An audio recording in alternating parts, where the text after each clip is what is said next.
After Bakasura is dead, the Pandavas and Kunti continue living in the Brahmana's house for a little longer. In time, another Brahmana comes to this house and he tells a lot of interesting stories to the Pandavas. This is when they find out about Drupada, the king who was insulted by Drona, and how he goes and seeks a child who will avenge him and kill Drona.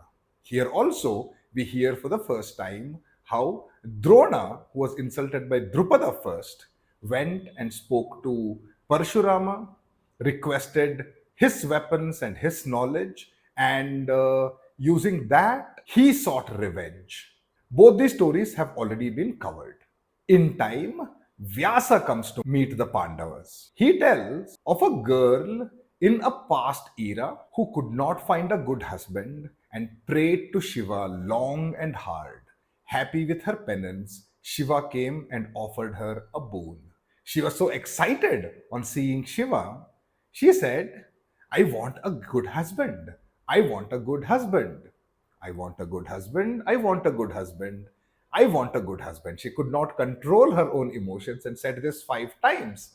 And Shiva said, sure, you will get 5 husbands who will love you. She tries to take it back and says, that's not what I meant. I was just excited to get a really good, virtuous husband. And Shiva says, a boon once granted has to be fulfilled, and one day you will find 5 husbands who will all love you. That said, Vyasa informs the Pandavas that Drupada, the king of Panchala, is performing a Swayamvara for his daughter Draupadi. He tells the Pandavas, you should go and seek her hand. So, all the 5 Pandavas start towards Panchala.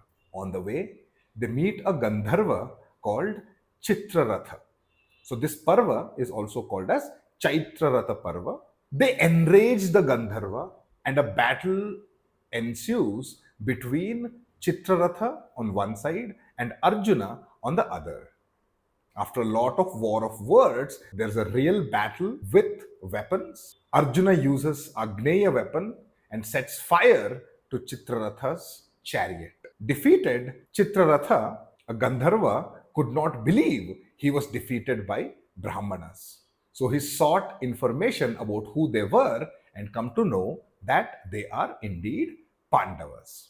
Now, Pandavas have been holding this information quiet for a long time, but they see no fear from someone who has just been vanquished, so they tell their real identity to him. This Gandharva requests Arjuna to give him the Agneya weapon that he was defeated with. In exchange, the Gandharva offers something called a Chakshushi, which is another weapon. Now, friendship being forged by exchange of divine weapons, the Gandharva sets to tell a lot of interesting stories to these people. He tells how the Pandavas are also called Tapatya, as in the children of Tapati. And there's a long story about how this came to be. He also talks about a very interesting and long story about how sage Vasishtha and Vishwamitra became mortal enemies. This is the story of the stealing of the cow and the other things that come with it. They continue their journey towards Panchala once more, and along the way, they find a group of Brahmanas who are going there. These Brahmanas inform that there is a priest that they need to go and appoint as their family priest. This priest is Dhaumya, who will remain the Pandava family priest for the rest of time. Eventually, they reach Panchala. Panchala is decorated like a bride because in there is the most beautiful woman, Draupadi, Krishna, Panchali, Yagnaseni. The Swayamvara of this girl is being conducted, which means she gets to choose who her husband is. Drupada, Draupadi's father, has set up a test. The person who succeeds in this test will win Draupadi's hand. For the longest time, after his defeat by Arjuna, Drupada has always wanted his daughter to marry Arjuna. Someone who could take a king down single handedly was a worthy son in law. Now, the test has been set up in such a way that Only Arjuna can succeed in it, but Drupada also knows that the Pandava brothers have burned and perished in the house of lack. The test still remains, though. In time, Drishtadyumna comes and announces the beginning of the test.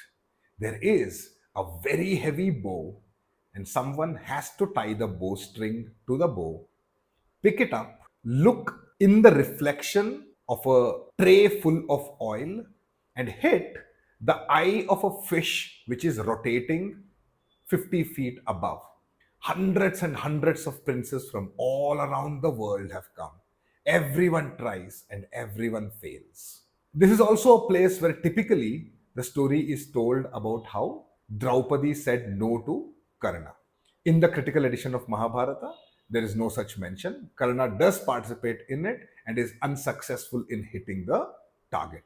When all the Kshatriyas have tried and failed, up rises a Brahmana. Arjuna rises up.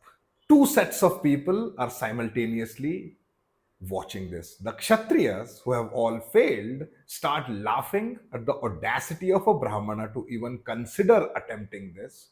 And the Brahmanas are worried that this young boy is going to get all of them insulted because of his insolence.